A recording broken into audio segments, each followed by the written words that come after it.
అందరికీ నమస్కారం. Face hospitals పాడ్‌కాస్ట్‌కి స్వాగతం. ఈరోజు మనం మాట్లాడబోతున్న విషయం ఔషధ ప్రేరిత మూత్రపిండాల వ్యాధి. అదే డ్రగ్ ఇండ్యూస్డ్ కిడ్నీ డిసీజ్. ఈ వ్యాధి ఔషధాల వల్ల మూత్రపిండాలు క్షీణించి వివిధ ఆరోగ్య సమస్యలు కలిగించవచ్చు. ఔషధ ప్రేరిత మూత్రపిండాల వ్యాధి కొన్ని ఔషధాలు, జబ్బులు లేదా వైద్య చికిత్స వల్ల మూత్రపిండాల పనితీరు దెబ్బతినడం కారణంగా సంభవిస్తుంది. అయితే దీనిని సరైన సమయంలో గుర్తించి తగిన చికిత్స తీసుకుంటే రోగి ఆరోగ్యం తిరిగి పొందగలడు.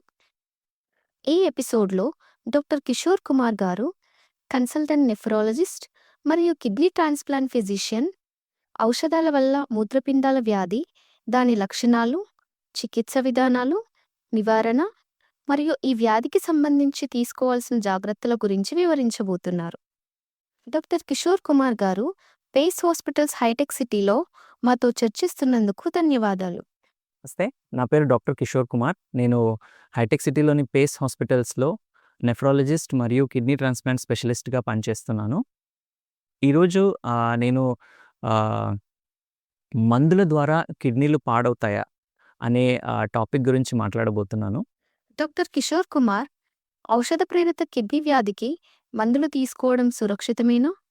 లేదు, వీటి వల్ల కూడా ప్రాబ్లమ్స్ అనేటివి ఉంటాయి.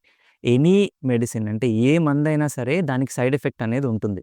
సైడ్ ఎఫెక్ట్ లేని మందు అనేది యూజువల్గా ఉండదు. బట్ సైడ్ ఎఫెక్ట్ అనేవి యూజువల్గా చాలా తక్కువ మందులో వస్తాయి. ఒకవేళ వచ్చినా కానీ చిన్న చిన్న సైడ్ ఎఫెక్ట్స్ అనేవి వస్తాయి. కొందరిలో ఏమవుతుందంటే సైడ్ ఎఫెక్ట్స్ అనేవి సివియర్గా రావచ్చు. అలాంటి సివియర్గా వచ్చే సైడ్ ఎఫెక్ట్స్లో కిడ్నీ ప్రాబ్లం అనేది ఒక రకమైన సైడ్ ఎఫెక్ట్ అనమాట. మందులు వాడిన తర్వాత కొందరికి కిడ్నీ డ్యామేజ్ అనేది అవ్వచ్చు అనమాట. అది తక్కువ డ్యూరేషన్, అంటే ఒక 3 నెలల కన్నా తక్కువ రోజులు ఉంటే గనక దాన్ని అక్యూట్ కిడ్నీ డ్యామేజ్ అని అంటాము. అదే 3 నెలలు మించి ఉంటే గనక దాన్ని CKD or chronic kidney disease అని చెప్తాం అనమాట. డాక్టర్ గారు, కిడ్నీ వ్యాధికి కారణమయ్యే సాధారణ మందులు ఏమిటి? ఇప్పుడు ఏదైతే నేను లిస్ట్ చెప్పబోతున్నానో ఇందులో ఉన్న మెడికేషన్స్ వల్లనే ఓన్లీ కిడ్నీ డ్యామేజ్ అవుతుంది. ఇంకా వేరే ఏ మెడికేషన్ వల్ల కిడ్నీ డ్యామేజ్ అవ్వదు అని కాదు. ఇది ఓన్లీ క్లుప్తంగా నేను షార్ట్‌గా చెప్పే లిస్ట్ అనమాట. సో ఇందులో కామన్‌గా మనం వాడే మెడికేషన్స్ గురించి మాట్లాడతాం. ఇవి కాకుండా చాలా వేరే మెడికేషన్స్ కూడా ఉన్నాయి వీటి వల్ల కిడ్నీ డ్యామేజ్ అవ్వచ్చు అనేది. సో ఫస్ట్ తీసుకుంటే ఏంటి అంటే అది యాంటీబయోటిక్ అనమాట. Antibiotics or anti fungal or antiviral ఇవేంటంటే మందులు, ఇవి ఇన్ఫెక్షన్ల కోసం వాడే మందులు అనమాట. ఈ ఇన్ఫెక్షన్ల కోసం వాడే మందుల్లో యాంటీబయోటిక్స్ తీసుకున్నట్టయితే మనం కామన్‌గా తీసుకుంటూ ఉంటాం. అమాక్సిసిలిన్ అని చెప్పేసి, సెఫిక్సిమ్ అని చెప్పేసి, సెఫ్పోడాక్సైమ్ అని చెప్పేసి, ఏది దగ్గుకి, జ్వరానికి అని చెప్పేసి, దగ్గు, జ్వరంకి దీనికి తీసుకుంటూ ఉంటాం. ఇవే కాకుండా యాంటీవైరల్ మెడికేషన్స్ ఉంటాయన్నమాట. యాంటీవైరల్ మెడికేషన్స్ ఉంటాయి కొన్ని, అసైక్లోవిర్ అని అంటాం అనమాట. ఇవి కాకుండా యాంటీ ఫంగల్ మెడికేషన్స్ ఉంటాయి కొన్ని, యాంఫోటెరిసిన్ బి, ఫ్లూకోనజోల్ ఇట్లాంటివి. ఇవన్నిటి వల్ల కూడా కిడ్నీ అనేది డ్యామేజ్ అవ్వచ్చు. ఇవి కాకుండా సెకండ్ కేటగిరీ ఆఫ్ మందులు ఏంటి అంటే అవి పెయిన్ కిల్లర్స్, నొప్పి మందులు. నొప్పి మందులు ఇవి చాలా ముఖ్యం. ఎందుకంటే ఓవర్ ద కౌంటర్ మెడికేషన్స్ అంటాం అనమాట వీటిని. ఓవర్ ద కౌంటర్ మెడికేషన్స్ అంటే ప్రిస్క్రిప్షన్ లేకుండా మెడికల్ షాప్‌లో అక్కడున్న ఫార్మసిస్ట్ మీకు మందులు అనేది అడగంగానే ఇచ్చేస్తారనమాట. సో ఇవి ఏంటి అంటే వీటి గురించి తెలియక చాలామంది అధిక మోతాదులో తీసుకుంటూ ఉంటారనమాట. మోకాళ్ళ నొప్పులు అయి ఉండొచ్చు, లేకపోతే బాడీ పెయిన్స్ అయి ఉండొచ్చు, నడుము నొప్పులు అయి ఉండొచ్చు. ఎస్పెషల్లీ ఎవరైతే ఓల్డ్ ఏజ్ ఉంటారో వాళ్ళలో ఎక్కువగా ఇది ఉంటుందన్నమాట. వాళ్ళు మెడికల్ షాప్‌కి వెళ్ళి నొప్పి గోళీలు తీసుకుంటారు. అవి ఏంటి అంటే చాలా పవర్‌ఫుల్ మెడికేషన్స్ అనమాట. ఆ మెడికేషన్స్ వల్ల నొప్పి తగ్గుతది. నొప్పి తగ్గేంత పవర్ ఉంది అంటే అది వేరే మన బాడీలో ఉన్న ఆర్గన్స్ మీద కూడా ఎఫెక్ట్ చూపిస్తది అని అర్థం అనమాట. ఓన్లీ నొప్పినే తగ్గించదు. దానికి వేరే సైడ్ ఎఫెక్ట్స్ కూడా ఉంటాయి. అందులో కిడ్నీ డ్యామేజ్ అనేది ఒకటి అవ్వదు. సో ఈ నొప్పి మందులు తీసుకున్నట్టయితే ఇందులో ఏంటి అంటే ఎన్ఎస్ఏడ్స్ అంటాం. అంటే ఏంటి అంటే non steroidal anti inflammatory drugs. Non steroidal anti inflammatory drugs examples మీకు చెప్పాలి అంటే ఈ ఐబుప్రోఫెన్ అన్నా కానీ, డైక్లోఫినాక్ ఆర్ ఎసిక్లోఫినాక్ ఇవి చాలా పవర్‌ఫుల్ మెడికేషన్స్ అనమాట. వీటి వల్ల కిడ్నీ అనేది డ్యామేజ్ అవ్వచ్చు. ఇంకో కేటగిరీ ఆఫ్ మందులు ఏంటి అంటే మనం ఇది కూడా చాలా కామన్‌గా వాడుతూ ఉంటాం. అది యాంటీ యాసిడ్ డ్రగ్. గ్యాస్ కోసం వాడుతూ ఉంటారు, అల్సర్ కోసం వాడుతూ ఉంటారనమాట. ఇందులో మన పాంటోప్రజోల్ అని, లాన్సోప్రజోల్, ఒమిప్రజోల్ ఇవి కూడా చాలా కామన్‌గా ప్రతి ఇంట్లో ఉండే మందే అనమాట ఇది. సో ఈ మందుల వల్ల కూడా కిడ్నీ అనేది డ్యామేజ్ అయ్యే ఛాన్స్ ఉంది. ఇది అందరికీ వాడిన వాళ్ళందరికీ అవుతుందని కాదు. బట్ వీటి వల్ల వచ్చే ఛాన్స్ ఉంది. మనము మైండ్‌లో అయితే పెట్టుకోవాలి. సో, అనవసరంగా వాడకూడదు. ఓన్లీ అవసరం ఉన్నప్పుడు డాక్టర్ చెప్తేనే వాడాలి అని అర్థం. మనంతట మనం ఎంత వేసుకుంటే ఏం కాదు, మన సింప్టమ్స్ తగ్గిపోతాయి అనేది కాదు. ఎందుకంటే వాటి వల్ల కూడా చాలా సైడ్ ఎఫెక్ట్స్ ఉంటాయి. అందులో కిడ్నీ పాడవడం అనేది ఒక రకమైన సైడ్ ఎఫెక్ట్ ఉంది. ఇవి కాకుండా ఫోర్త్ కేటగరీ ఆఫ్ మెడికేషన్స్ ఏవైతే ఉంటాయో అవి కీమోథెరపీ మెడికేషన్స్ అని అంటాయి. కీమోథెరపీ ఎవరికి ఇస్తామంటే ఎవరికైతే క్యాన్సర్ ఉంటుందో వాళ్ళలో క్యాన్సర్ ట్రీట్మెంట్ కోసం ఈ కీమోథెరపీ మందులు అనేవి ఇస్తామన్నమాట. ఈ మందుల వల్ల కూడా కిడ్నీ అనేది పాడవచ్చు అనమాట. ఇది కాకుండా కొన్ని ఇమ్యూనోసప్రెసివ్ మెడికేషన్స్, మన రోగ నిరోధక శక్తి ఏదైతే ఉంటుందో మన ఇమ్యూనిటీ తగ్గించే మెడికేషన్స్ ఉంటాయి. సైక్లోస్పోరిన్, టాక్రోలిమస్ ఇలాంటి ఎగ్జాంపుల్స్ అనమాట. వీటి వల్ల కూడా కిడ్నీ అనేది డ్యామేజ్ అయ్యే ఛాన్స్ ఉంటుందన్నమాట. ఇవే కాకుండా కొందరికి ఫిట్స్ కోసం ఇస్తాం. ఫిట్స్ కోసం ఇచ్చే మెడికేషన్స్ వల్ల కూడా కొందరికి కిడ్నీ అనేది డ్యామేజ్ అయ్యే ఛాన్స్ ఉంటుంది. ఈ ఈ మెడిసిన్స్ వల్ల కంపల్సరీ అందరికీ అవుతుంది. మళ్ళీ చెప్తున్నాను, ఈ మెడికేషన్స్ వల్ల తీసుకున్న ప్రతి ఒక్కరికి కిడ్నీ డ్యామేజ్ అవుతుంది అని కాదు. వీటి వల్ల రిస్క్ ఉంటుంది అని మనం తెలుసుకోవాలి. దాని ఉద్దేశ్యం ఏంటి అంటే డాక్టర్ చెప్పిన మోతాదులో తీసుకోవాలి అండ్ చెప్పినన్ని రోజులు తీసుకోవాలి. కరెక్ట్‌గా తీసుకొని రెగ్యులర్‌గా చెకప్ చేయించుకుంటా ఉంటే వీటి వల్ల వచ్చే సైడ్ ఎఫెక్ట్స్‌ని మనం అవాయిడ్ చేయొచ్చు. సో, ఇవి ఇంపార్టెంట్ కేటగిరీస్. ఇవైతే సాధారణంగా కిడ్నీ డ్యామేజ్ వేటి వల్ల అవుతుందో ఆ మందుల గురించి ఇప్పుడు వివరించాను. సో డాక్టర్, ఔషధ ప్రేరిత కిడ్నీ వ్యాధి ఏ విధంగా అభివృద్ధి చెందుతుంది? సో, ఇది తెలుసుకునే ముందు మనం ఫస్ట్ కిడ్నీ గురించి తెలుసుకోవాలి. అసలు కిడ్నీ స్ట్రక్చర్ అంటే ఎలా ఉంటుంది? అసలు కిడ్నీకి ఈ మందులకి ఏంటి సంబంధం? కిడ్నీనే ఎందుకు పోయి డ్యామేజ్ అవ్వాలి మనం మందులు వాడుతుంటే అనేది మనకు చాలా కామన్‌గా వచ్చే డౌట్స్ అనమాట. సో, ఫస్ట్ దాని గురించి తెలుసుకోవాలి అంటే కిడ్నీ లోపల ప్రతి కిడ్నీలో ఒక 10 లక్షల వరకు చిన్న చిన్న యూనిట్స్ ఉంటాయి. దాన్ని నెఫ్రాన్స్ అంటాం. ఈ నెఫ్రాన్స్ అనేటివే మన రక్తాన్ని శుద్ధం చేసి యూరిన్ అనేది తయారు చేస్తుందనమాట. సో, ఇప్పుడు ఒక్కొక్క నెఫ్రాన్ తీసుకున్నట్టయితే ఫస్ట్ పార్ట్ దానికి గ్లోమరులస్ అని ఉంటది. ఒక చిన్న గ్లోబ్ లాగా ఉంటది. ఆ గ్లోబ్‌లోకి బ్లడ్ పోయి ఆ బ్లడ్ అనేది ఫిల్టర్ అయ్యి ఆ గ్లోబ్ కింద నుండి ఫిల్ట్రేట్ అని అంటాం అనమాట. ఆ ఫిల్టర్ అయినది బయటకొస్తుంది. ఆ బయటకొచ్చింది డైరెక్ట్‌గా యూరిన్‌లోకి రాదు. ఒక చిన్న ట్యూబ్‌లోకి వస్తుందనమాట. ఆ గ్లోబ్ ఉంటది. గ్లోబ్‌కి కిందకి పైప్ లాగా కనెక్షన్ ఉంటదనమాట. దాన్ని ట్యూబ్ అంటాం. ఆ బ్లడ్ ఫిల్టర్ అయిన తర్వాత వచ్చిన లిక్విడ్ ఏదైతే ఉంటుందో ఆ ట్యూబ్‌లోకి వెళ్ళి ఆ ట్యూబ్ గుండా ప్రయాణించి ఆ ప్రయాణిస్తున్నప్పుడు కూడా అందులో ఉన్న ఖనిజాలు అవి ఇవి చేర్చబడతాయి. అందులో నుండి తీసుకోబడతాయి రక్తంలోకి. దాని తర్వాత అల్టిమేట్‌గా యూరిన్ అనేది తయారవుతుందనమాట. ఇది మనం తెలుసుకోవాల్సింది. ఇదే కాకుండా ఇది కిడ్నీ మామూలుగా మన కిడ్నీ అంటే ఏంటి? కిడ్నీ అనేది యూరిన్ తయారు చేస్తుంది. మన రక్తాన్ని శుద్ధం చేస్తుంది. ఇదొకటే మనకు తెలుసు. అదే కాకుండా కిడ్నీకి చాలా వేరే ఫంక్షన్స్ కూడా ఉంటాయి. అదేంటి అంటే కిడ్నీలో కూడా మన ఏవైతే బయట నుండి మందులు తీసుకుంటామో వాటిని మెటబాలిజం అని అంటాం అనమాట. వాటిని బ్రేక్ డౌన్ చేసేసి మనం యాక్టివ్ డ్రగ్ తీసుకుంటాం అనమాట. ఏదైతే పనిచేస్తుందో మందు, ఆ తరహాలో మందు తీసుకుంటే అది అలానే ఉంటే మన శరీరానికి ప్రాబ్లమ్ కాబట్టి మన శరీరం ఏం చేస్తుందంటే దాన్ని బ్రేక్ డౌన్ చేసేస్తది. బ్రేక్ డౌన్ చేసేసి దాన్ని ఇనాక్టివ్ చేస్తదనమాట. పని చేయనీయకుండా చేస్తదనమాట. సో, అది కిడ్నీలు కూడా అందులో భాగం పంచుకుంటాయి లివర్‌తో పాటు కామన్‌గా. సో, కిడ్నీలు అనేవి యాక్టివ్ డ్రగ్‌ని ఇనాక్టివ్‌గా మారుస్తాయి. అదే కాకుండా మన మందు ఏదైతే తీసుకుంటామో మన శరీరంలోనే అలాగే లైఫ్ లాంగ్ ఉండిపోదు. అది బయటికెళ్ళాలి. అది ఎలా వెళ్తుంది? అల్టిమేట్‌గా యూరిన్ ద్వారానే బయటికెళ్తుందనమాట. సో, కిడ్నీలు ఈ రకంగా ఈ డ్రగ్స్ ఏవైతే మనం తీసుకుంటామో వాటికి ఎక్స్‌పోజ్ అవుతాయన్నమాట. సో, ఇంకో దారి లేదు కిడ్నీకి. సో, ఆ డ్రగ్స్ వచ్చేసి ఖచ్చితంగా కిడ్నీ గుండానే బయటికెళ్ళాలన్నమాట. సపోజ్ ఈ మెడిసిన్స్ అనేవి ఏవైనా టాక్సిక్ మెడిసిన్స్ ఉన్నాయనుకోండి, ఏవైతే డ్యామేజ్ చేసే మెడికేషన్స్ ఉన్నాయనుకోండి, ఆ వెళ్ళే దారిలో ఏం చేస్తాయంటే కిడ్నీని డ్యామేజ్ చేసుకుంటూ బయటికి పోతాయన్నమాట. అట్లా అనమాట. సో, ఆ రకంగా కిడ్నీ అనేది డ్యామేజ్ అవ్వచ్చు. ఇప్పుడు మనం మెకానిజం తీసుకున్నట్టయితే ఏ రకంగా కిడ్నీ అనేది లోపల చేంజెస్ వస్తాయనేది చూసుకున్నట్టయితే ఫస్ట్‌ది ఏంటి అంటే ఇప్పటిదాకా చెప్పినట్టు ట్యూబ్యూల్స్ అని ఏవైతే చెప్పానో ఆ గ్లోబ్ అని ఉంటది కదా! దాని కింద ట్యూబ్స్ ఏవైతే ఉంటాయో వాటిని డ్యామేజ్ చేసే డ్రగ్స్ అనమాట. దాన్ని ట్యూబ్యులార్ ఇంజ్యూరీ అని అంటాం అనమాట. ఆ ట్యూబ్ లోపల ఏవైతే సెల్స్ ఉంటాయో, కణాలు ఉంటాయో వాటిని ఈ మందులైతే డ్యామేజ్ చేస్తాయి. సో, ఈ మందులు ఏవైతే కణాలని డ్యామేజ్ చేసే మందులు ఏవేవి అంటే మామూలుగా యాంటీబయాటిక్స్ మనం తీసుకున్నట్టయితే అమికేసిన్ అని ఒక మందు ఉంటుంది. దానివల్ల అవ్వచ్చు. యాంటీవైరల్స్ తీసుకుంటే టెనోఫోవిర్ అని ఒక మందు ఉంటుంది. దానివల్ల అవ్వచ్చు అనమాట. యాంటీ ఫంగల్ మెడికేషన్స్ వల్ల అవ్వచ్చు. నొప్పి గోళీలు ఏవైతే మనం తీసుకుంటామో డైక్లోఫెనాక్, అసిక్లోఫెనాక్, ఇబుప్రోఫెన్ అని చెప్పామో వీటి వల్ల కూడా కిడ్నీ డ్యామేజ్ అనేది ట్యూబ్యూల్స్‌లో అవుతుందనమాట. సో, ఈ కేటగరీ ఎందుకు ఇంపార్టెంట్ అంటే ఇది మనము ఎవరైతే ఎక్కువ మోతాదులో తీసుకుంటారో మెడిసిన్స్ ఎక్కువ రోజులు తీసుకుంటారో వాళ్ళలో రిస్క్ అనేది ఎక్కువగా ఉంటుందన్నమాట. సో, తక్కువ మోతాదులో, తక్కువ డ్యూరేషన్ అవసరమైనంత వరకే తీసుకుంటే, ఆ కిడ్నీ డ్యామేజ్ అనేది ట్యూబుల్స్ అనేవి అవ్వవనమాట. ఎక్కువగా తీసుకొని, ఎక్కువ రోజులు తీసుకుంటే అయ్యే ఛాన్సెస్ ఎక్కువ. సెకండ్ మెకానిజం ఏంటి అంటే అలర్జిక్ రియాక్షన్. అలర్జిక్ రియాక్షన్ దీన్నేమంటామంటే మనం ఇంటర్స్టిషియల్ నెఫ్రైటిస్ అని అంటాం. ఇంటర్స్టిషియల్ నెఫ్రైటిస్ ఏంటి అంటే, మామూలుగా మనకందరికి తెలిసిన అలర్జిక్ రియాక్షన్స్ ఏంటి అంటే, ఈ దుమ్ము, ధూళి ఏదైనా ఎక్స్‌పోజ్ అయినా గానీ, కొందరికి కాక్రోచెస్ ఎక్స్‌పోజ్ అయినా గానీ, అలా వాళ్ళకేమవుతుందంటే, ఈ స్కిన్‌లో ర్యాషెస్ అనేవి వచ్చేస్తాయనమాట. ఆర్ వాళ్ళకి రన్నింగ్ నోస్, ముక్కు కారడం కానీ, దగ్గు రావడం కానీ, ఇలాంటివన్నీ వచ్చేస్తాయి. సో, ఇదేంటి అంటే ఇన్‌స్టాంటేనియస్‌గా మనం ఎక్స్‌పోజ్ అయిన వెంటనే వచ్చేస్తది కదా! సో, సో, అది డోస్ డిపెండెంట్ కాదు. డోస్ డిపెండెంట్ అంటే చాలా దుమ్మొస్తేనే నాకొస్తది. మరి చాలా కాక్రోచెస్ ఎక్స్‌పోజ్ అయితేనే నాకొస్తది. అట్లా అని కాదు. ఒక కాక్రోచ్ వచ్చినా ఎక్స్‌పోజ్ అవుతది. కొంచెం దుమ్ము తగిలినా గానీ కొందరికి సింప్టమ్స్ అనేవి వస్తాయన్నమాట. సో, ఈ రియాక్షన్ అనేది డోస్ డిపెండెంట్ కాదు.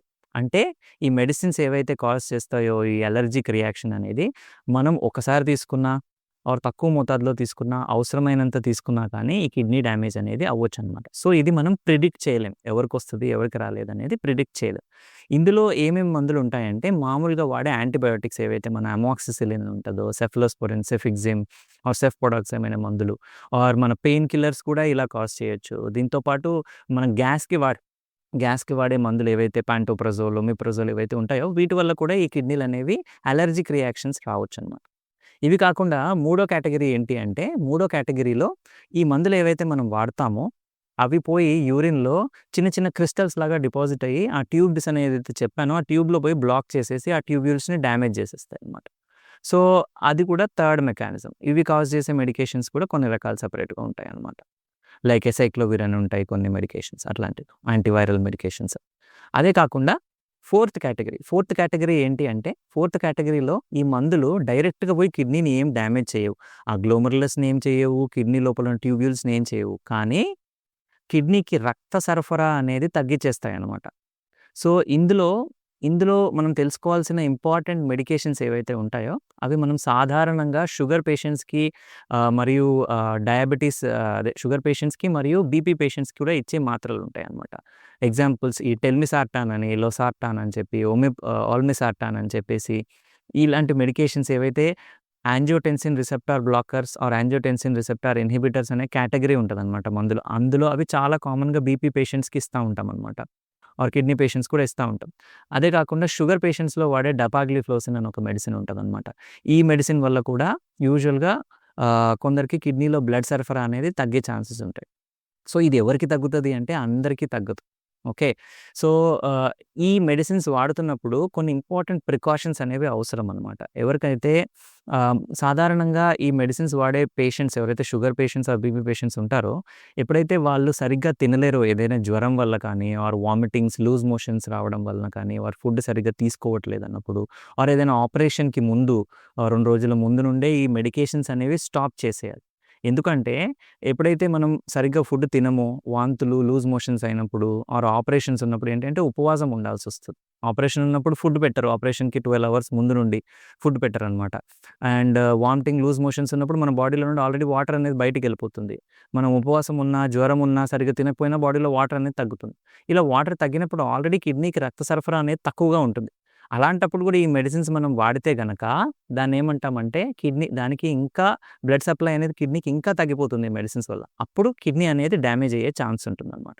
దీన్ని మనం ఏమంటామంటే సిక్ డే ప్రోటోకాల్ అంటాం. అంటే సిక్ డే ఏదైతే మనం సిక్‌గా ఉంటామో, మనకి ఒంట్లో బాలేదో ఆ టైంలో ఈ మెడికేషన్స్ అనేవి ఆపేసేయాలనమాట. ఇందులో 4, 5 రకాల మెడికేషన్స్ ఉంటాయి. అందులో మోస్ట్ ఇంపార్టెంట్ ఇవి చెప్పినట్టు ఈ telmisartan or losartan or olmisartan or ramipril ఇలాంటి మెడిసిన్స్ ఆర్ డపాగ్లిఫ్లోసిన్ అని ఉంటుంది. ఆర్ డయూరిటిక్స్ మనం డైటార్ అని కామన్‌గా మెడిసిన్స్ వాడతాం. కాళ్ళలో వాపులు తగ్గడానికి, మూత్రం ఎక్కువ పోవడానికి. ఇలాంటి మెడికేషన్స్ అనేటివి ఆ సిక్ డే ప్రోటోకాల్‌లో ఆపేసేయాలనమాట మనం ఒంట్లో సరిగ్గా లేనప్పుడు. సో, ఇది fourth mechanism. Doctor Kishore Kumar, ఔషధ ప్రేరిత కిడ్నీ వ్యాధి వచ్చే ఆస్కారం ఎవరికి ఎక్కువగా ఉంటుంది? సో, నేను ముందుగా చెప్పినట్టు ఈ కిడ్నీ డ్యామేజ్ అనేది మందుల వల్ల అందరికీ రాదు. బట్ కొందరిలో వచ్చే ఛాన్సెస్ ఎక్కువ. ఓకే. సో, అది ఎలాంటి వాళ్ళు పేషెంట్స్ అంటే స్టార్టింగ్‌లో చెప్పినట్టు పేషెంట్స్ ఎవరైతే హాస్పిటల్‌లో అడ్మిట్ అయ్యి ఉంటారో, హాస్పిటల్‌లో అడ్మిట్ అవ్వడానికి వాళ్ళకి ఏదో ఒక కారణం ఉంటుంది. ఇన్ఫెక్షన్ అన్నా అయ్యుండొచ్చు, ఇంకేదైనా ఆపరేషన్ అన్నా అయ్యుండొచ్చు, ఆర్ ఇంకేదైనా వేరే ప్రాబ్లమ్ అయ్యుండొచ్చు. సో, దానికోసం వాళ్ళు ఆల్రెడీ మెడికేషన్స్ అనేవి వాడుతా ఉండుంటారు. దాంతో పాటు ఈ మెడికేషన్స్ నంబర్ ఆఫ్ మెడికేషన్స్ ఎక్కువైపోయినప్పుడు ఆల్రెడీ వేరే ఇన్ఫెక్షన్ వల్లనో, ఆపరేషన్ వల్లనో స్ట్రెస్ పడినప్పుడు వీళ్ళకి కిడ్నీ డ్యామేజ్ అనేది వచ్చే ఛాన్సెస్ ఎక్కువగా ఉంటాయన్నమాట. ఇదే కాకుండా ఏజ్ ఎక్కువ ఉన్న వాళ్ళకి, ముసలి వాళ్ళకి వచ్చే ఛాన్సెస్ ఎక్కువ ఈ మందుల వల్ల ఎక్కువగా వాడితే. ఇదే కాకుండా ఎవరికైతే ఆల్రెడీ కిడ్నీలు సరిగ్గా పనిచేయట్లేదో, మైల్డ్‌గా కిడ్నీ డ్యామేజ్ అయ్యుండొచ్చు క్రియాటినిన్ నార్మల్‌గా ఉండే బదులు వాళ్ళకి 2, 3 అలా ఉండుండొచ్చు. ఇలాంటి వాళ్ళలో ఏంటి అంటే ఈ మందుల డోసులనేవి నార్మల్ పబ్లిక్‌కి ఇచ్చేంత డోసెస్‌లో తీసుకోకూడదనమాట. ఎందుకంటే కిడ్నీలు సరిగ్గా పనిచేయట్లేదు కాబట్టి వాళ్ళకి తక్కువ మోతాదులో మెడిసిన్స్ అనేవి ఇవ్వాలనమాట. సో, అది డాక్టర్ అనేది వాళ్ళ క్రియాటినిన్ బట్టి కాలిక్యులేషన్ చేసి ఆ మెడిసిన్స్ అనేవి ఇస్తారు. సో, వాళ్ళకి గనక నార్మల్ పబ్లిక్ ఇచ్చే మెడికేషన్ డోసెసే ఇస్తే వాళ్ళకి కిడ్నీలు డ్యామేజ్ అయ్యే ఛాన్సెస్ ఎక్కువగా ఉంటాయన్నమాట. అదే కాకుండా వాళ్ళ కిడ్నీలు ఆల్రెడీ సరిగ్గా పనిచేయట్లేదు. సో, ఆల్రెడీ పనిచేయని కిడ్నీ లోపల కిడ్నీ ఆల్రెడీ కొంచెం డ్యామేజ్ అయ్యి ఉంటుంది. ఆ మిగిలిన కిడ్నీ ఓవర్‌గా పనిచేస్తా ఉంటుంది. ఓవర్‌గా పనిచేస్తుందంటే పనిచేయని ఏరియాకి ఇది కాంపెన్సేట్ చేస్తా ఉంటుందన్నమాట. ఎక్కువగా పనిచేస్తుంది. అలాంటప్పుడు ఈ మందులు ఇచ్చినప్పుడు కూడా అది కూడా కిడ్నీ అనేది ఇంకొంచెం డ్యామేజ్ చేసే ఛాన్స్ ఉంటుంది. ఇదే కాకుండా ఎవరైతే షుగర్ వ్యాధితో బాధపడతా ఉంటారో, ఎవరికైతే లివర్ ఫెయిల్యూర్ ఉంటుందో, ఎవరికైతే హార్ట్ ఫెయిల్యూర్ ఉంటుందో, ఇలాంటి వాళ్ళలో కూడా కిడ్నీ ప్రాబ్లమ్ వచ్చే ఛాన్సెస్ ఎక్కువుంటాయి. ఈ మందుల వల్ల. ఇదే కాకుండా ముందు చెప్పినట్టు డీహైడ్రేషన్ స్టేట్స్ ఎవరికైతే ఒంట్లో నీరు శాతం తగ్గిపోతుందో, లైక్ వామిటింగ్స్ వల్ల అయ్యుండొచ్చు, లూజ్ మోషన్స్ అయ్యుండొచ్చు, ఆర్ ఎక్కువ రోజులు తినకుండా ఉన్న వాళ్ళకి కూడా ఇలాంటిది వచ్చే ఛాన్సెస్ ఉంటాయి. ఇదే కాకుండా ఎవరైతే మందులు ఈ ఎక్కువ మోతాదులో వాడతారో, డాక్టర్ చెప్పిన దానికన్నా ఎక్కువ రోజులు ఆర్ ఎక్కువ డోస్‌లో వాడతారో, అలాంటి వాళ్ళకి కూడా ఈ కిడ్నీ డ్యామేజ్ అయ్యే ఛాన్సెస్ అనేవి ఎక్కువుంటాయి ఈ మందుల వల్ల. డాక్టర్ గారు, ఔషధ ప్రేరిత కిడ్నీ వ్యాధి యొక్క లక్షణాలు ఏమిటి? సో, ఈ లక్షణాలు చెప్పే ముందు ఒక ఇంపార్టెంట్ స్టేట్మెంట్ ఏంటి అంటే, సాధారణంగా మెజారిటీ పేషెంట్స్‌లో ఈ మందుల వల్ల వచ్చే కిడ్నీ డ్యామేజ్‌కి లక్షణాలనేవి ఏమీ ఉండవు. ఏమవుతుందంటే వీళ్ళలో క్రియాటిన్ అనేది 1 నుండి 1.5 ఉండొచ్చు, 2 ఉండొచ్చు, 2.5 ఉండొచ్చు. మామూలుగా ఇంత క్రియాటినిన్ పెరిగిన దానికి సాధారణంగా ఏ మనిషికి సింప్టమ్స్ అనేవి ఎక్కువగా ఉండవనమాట. ఆర్ కొంచెం మూత్రంలో చేంజెస్ రావచ్చు. మూత్రంలో రక్తం లీక్ అవుతా ఉండొచ్చు. ఆర్ ప్రోటీన్ పోతా ఉండొచ్చు కొంచెం మోతాదులో. సో, అలాంటప్పుడు కూడా సింప్టమ్స్ అనేవి ఏం తెలియవనమాట. సో, ఇది మనం మైండ్‌లో పెట్టుకోవాలి. ఈ కిడ్నీ ప్రాబ్లమ్ ఏదైతే మందుల వల్ల వస్తుందో, సింప్టమ్స్ ఉంటేనే కిడ్నీ ప్రాబ్లమ్ ఉన్నట్టు కాదు. సింప్టమ్స్ లేనప్పుడు కూడా కిడ్నీ అనేది డ్యామేజ్ అవ్వచ్చు ఈ మందుల వల్ల. ఒకవేళ సింప్టమ్స్ ఉంటే గనక కిడ్నీ ప్రాబ్లమ్ ఏదైతే వేరే కారణాల వల్ల కిడ్నీ ఫెయిల్ అయితే ఏవైతే సింప్టమ్స్ ఉంటాయో అవే సింప్టమ్స్ ఇక్కడ కూడా ఉంటాయి. అవేంటి అంటే మూత్రం తక్కువగా రావడం కానీ, ఆర్ ముఖం వాపు, కాళ్ళ వాపులు రావడం కానీ, ఇలాంటి వాళ్ళకి ఆకలేయకపోవడం కానీ, ఆర్ నిద్ర సరిగ్గా పట్టకపోవడం, వీక్‌నెస్ ఉండడము, ఆర్ అలసటగా ఉండడము, ఆర్ తిండి తినలేకుండా తినబుద్ధి అవ్వకపోవడం, ఆర్ తింటే వాంతులవ్వడం, ఇలాంటివి లక్షణాలనేటివి ఉంటాయన్నమాట. సో డాక్టర్, ఔషధ ప్రేరిత కిడ్నీ వ్యాధిని ఎలా నిర్ధారించాలి? నేను ఇంతకుముందు చెప్పినట్టు మామూలుగా ఈ కిడ్నీ డ్యామేజ్‌కి సింప్టమ్స్ ఆర్ లక్షణాలు ఏమి ఉండవని చెప్పాను. బట్ కొందరికి ఏంటి అంటే లక్షణాలు ఉండొచ్చు. ఆ లక్షణాలు ఉన్నప్పుడు డాక్టర్ దగ్గరికి రావచ్చనమాట. ఇదే కాకుండా డాక్టర్‌కి కూడా మందులు ప్రిస్క్రైబ్ చేసేటప్పుడు తెలుస్తది. ఎవరికైతే రిస్క్ ఎక్కువ ఉంటదో అనే పేషెంట్స్‌కి వాళ్ళు అవసరం లేకున్నా కానీ చెక్ చేయడం కోసం, ఒకవేళ వాళ్ళ కిడ్నీ డ్యామేజ్ అవుతుందా లేదా అనేది తెలుసుకోవడం కోసం ఏం చేస్తారంటే, ఆ మందులు స్టార్ట్ చేసిన తర్వాత కొన్ని బ్లడ్ టెస్ట్‌లు అనేవి చేస్తారనమాట. మీరు ఇవి రిపీట్ చేయించుకొని రండి ఈ మందులు స్టార్ట్ చేసిన తర్వాత. మీ కిడ్నీలు సరిగ్గా ఉన్నాయా లేదా? మీకు రిస్క్ ఫ్యాక్టర్స్ ఉన్నాయి కాబట్టి కిడ్నీ డ్యామేజ్ అవ్వచ్చు అని చెప్పేసి చేస్తారనమాట. అవి ఏ టెస్ట్‌లు చేస్తామంటే క్రియాటినిన్ అనేది చేస్తాం. క్రియాటినిన్ అనేది రక్తంలో చేస్తాము. ఇది కిడ్నీ ఎంత పనిచేస్తుందనేది మనకు చెప్తుందనమాట. క్రియాటినిన్ గనక ముందు నార్మల్ ఉంది, మందులు స్టార్ట్ చేయకముందు నార్మల్ ఉండి, మందులు స్టార్ట్ చేసిన తర్వాత పెరిగింది అంటే మందుల వల్లనా కాదా అనేది డాక్టర్ ఐడెంటిఫై చేసుకోవడానికి ట్రై చేస్తాడనమాట. ఇదే కాకుండా మూత్ర పరీక్ష చేస్తారు. మూత్ర పరీక్ష చేసినప్పుడు అందులో యూరిన్‌లో ప్రోటీన్ లాస్ అవ్వచ్చు, ఆర్ ఎర్ర రక్త కణాలు, తెల్ల రక్త కణాలు అనేవి లీక్ అవ్వచ్చనమాట. ఏవైతే ముందు లేవో అవి తర్వాత వచ్చినాయి, మందులు స్టార్ట్ చేసిన తర్వాత వస్తే గనక ఆ మందుల వల్ల వచ్చే ఛాన్సెస్ ఉంటాయనమాట. సో, డాక్టర్ ఏం చేస్తాడంటే ఎవరికైతే మందులు స్టార్ట్ చేసిన తర్వాత ఈ కిడ్నీ డ్యామేజ్ రక్త పరీక్షలో అయ్యుండొచ్చు, లేకపోతే వాళ్ళ లక్షణాలు బట్టి కిడ్నీ ప్రాబ్లమ్ గనక వస్తే గనక తనేం చేస్తాడంటే ఈ మందుల వల్లనే వచ్చిందా లేదా అనేది ఫస్ట్ బేస్ లైన్ తన పేషెంట్ రిపోర్ట్స్ అన్నీ నార్మల్ ఉన్నాయా లేదా చూసుకొని, దాని తర్వాత రిపోర్ట్స్ ఈ మందులు స్టార్ట్ చేసిన తర్వాత పెరుగుంటే గనక స్కాన్ చేసుకొని చూసుకుంటాం అనమాట. కిడ్నీ స్కాన్ చేసుకొని అందులో కిడ్నీలు నార్మల్‌గానే ఉన్నాయా, వేరే ఏదైనా ఇన్ఫెక్షన్ వచ్చిందా పేషెంట్‌కి చూసుకుంటాం. ఏమీ ఇన్ఫెక్షన్ లేదు అని తెలుసుకున్న తర్వాత ఏం చేస్తారంటే పేషెంట్ ఎన్ని రోజులు మందులు తీసుకున్నారు, ఎంత డోస్ తీసుకున్నారు అనేది చెక్ చేస్తారనమాట. చెక్ చేసుకొని సపోజ్ పేషెంట్ ఎక్కువ మోతాదులో తీసుకున్నారు ఆర్ ఎక్కువ రోజులు తీసుకున్నారంటే కిడ్నీలు డ్యామేజ్ దానివల్ల అయ్యుండొచ్చు అనేసి దానికి ట్రీట్మెంట్ అనేది చేస్తారు. కొందరికి రేర్‌గా ఈ సింప్టమ్స్ కూడా ఉంటాయి. జ్వరం వస్తుందనమాట. జ్వరం వచ్చి బాడీ మీద ర్యాష్ వచ్చే ఛాన్సెస్ ఉంటాయి. ఏది అలర్జిక్ రియాక్షన్ వల్ల, మందుల వల్ల అలర్జిక్ రియాక్షన్ వస్తే జ్వరం వచ్చి ర్యాష్ వచ్చే ఛాన్స్ ఉంటాయి. బట్ అది చాలా తక్కువ మంది పేషెంట్స్‌లో ఉంటాయన్నమాట. సాధారణంగా సింప్టమ్స్ ఏమీ ఉండవు. సో ఇవన్నిటి వల్ల డాక్టర్‌కి గనక క్లారిటీ వచ్చేసి ఈ మందుల వలన వచ్చింది అనంటే గనక దానికి సంబంధించిన ట్రీట్మెంట్ ఇస్తారు. అలా రాలేదు అనంటే డాక్టర్ ఏం చేస్తారంటే నెక్స్ట్ కిడ్నీ బయాప్సీ చేస్తారు. కిడ్నీ బయాప్సీలో కిడ్నీలో నుండి ఒక చిన్న ముక్క తీసి అందులో చెక్ చేసుకుంటారనమాట. నేను ముందు చెప్పినట్టు ఏవైతే మెకానిజమ్స్ ద్వారా కిడ్నీ డ్యామేజ్ అవుతుందో, ట్యూబ్యూల్స్ అన్న డ్యామేజ్ అయ్యుండొచ్చు, అలర్జిక్ రియాక్షన్ అయ్యుండొచ్చు, లేకపోతే క్రిస్టల్స్ ఆ మందులో ఏవైతే క్రిస్టల్స్ లాగా ఫార్మ్ అవుతాయో అవి మనకు బయాప్సీలో తెలిసిపోతాయి. సో అది మందుల వల్ల వచ్చిందా లేదా అనేది డాక్టర్‌కి అందులో కన్ఫర్మ్ అయిపోతుందనమాట. సో ఈ రకంగా ఈ మందుల వల్ల వచ్చే కిడ్నీ ప్రాబ్లమ్‌ని మనం డయాగ్నోస్ చేయొచ్చు. డాక్టర్ కిషోర్ కుమార్, ఔషధ ప్రేరిత కిడ్నీ వ్యాధికి గల చికిత్సలు ఏమిటి? మోస్ట్ ఇంపార్టెంట్ థింగ్ ఈ స్టేట్మెంట్ మనం గుర్తుపెట్టుకోవాలి. ఫస్ట్ మందుల వల్ల కిడ్నీ డ్యామేజ్ అయితే ఏదైతే మందు వల్ల కిడ్నీ డ్యామేజ్ అవుతుందో దాన్ని స్టాప్ చేయడమే ఇంపార్టెంట్ ట్రీట్మెంట్ ఆర్ మొదటి స్టెప్ ఆర్ ఇంపార్టెంట్ స్టెప్. కొన్ని సార్లు అదొక్కటే సరిపోతుంది ట్రీట్మెంట్‌కి.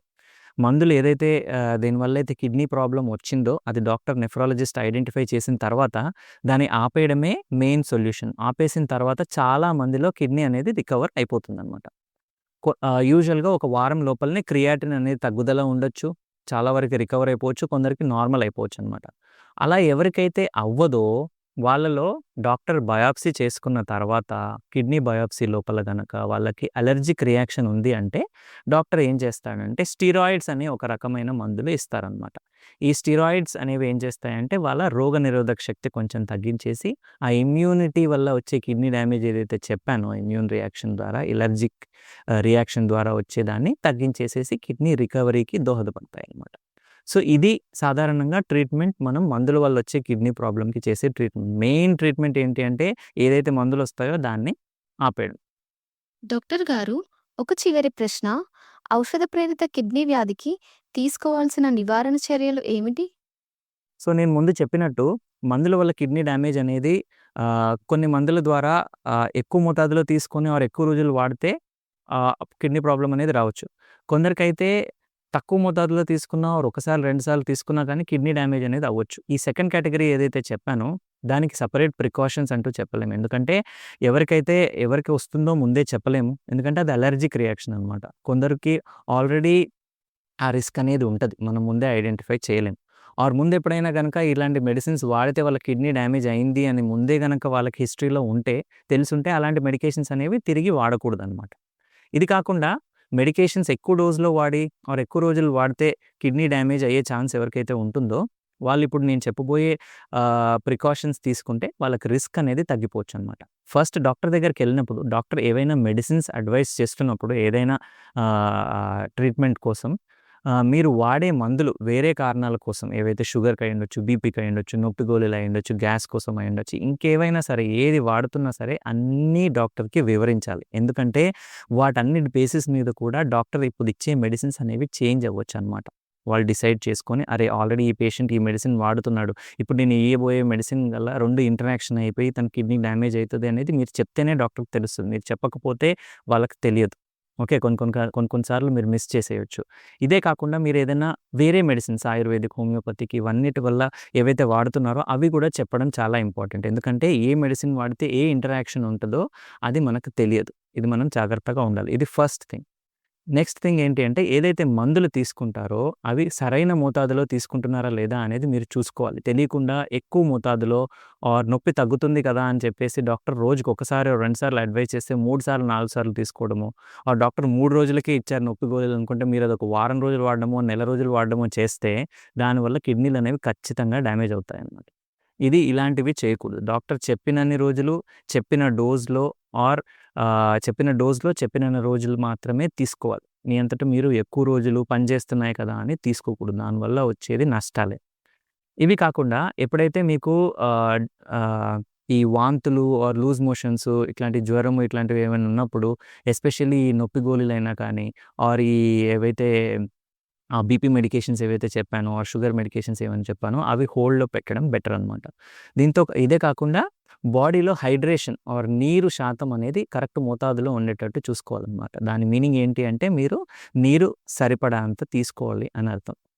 ఇవే కాకుండా కొన్ని కొన్ని సార్లు డాక్టర్లు ఏం చేస్తారంటే మందులు స్టార్ట్ చేసిన తర్వాత రిపీట్ టెస్టులు చేయించుకొని రమ్మంటారనమాట. ఒక వారం తర్వాతనో, 5, 6 రోజుల తర్వాతనో ఆ మందులు స్టార్ట్ చేస్తే దాని ఎఫెక్ట్ ఎలా ఉంది అనేవి చెక్ చేసుకొని రమ్మంటారు.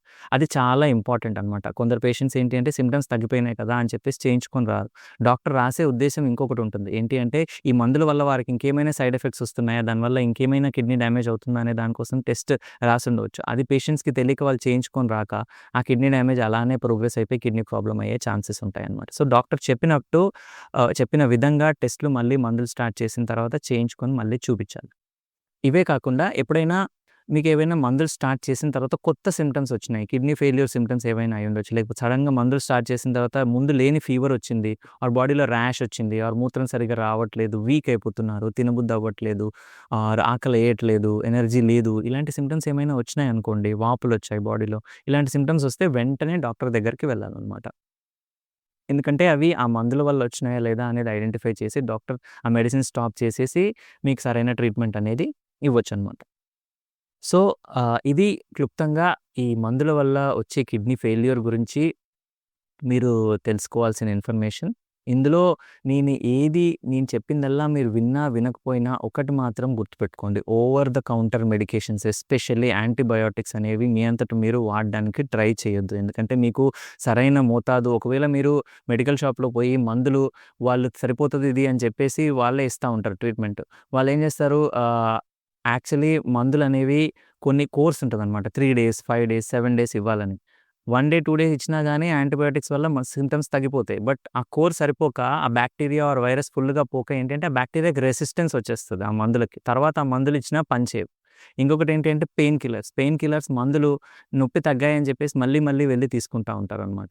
ఆర్ సో ఇవి మీరు చేయకూడదు. ఇవి చేస్తే ఏంటి అంటే మీకు టెంపరరీగా మీ సింప్టమ్స్ అనేవి తగ్గొచ్చు.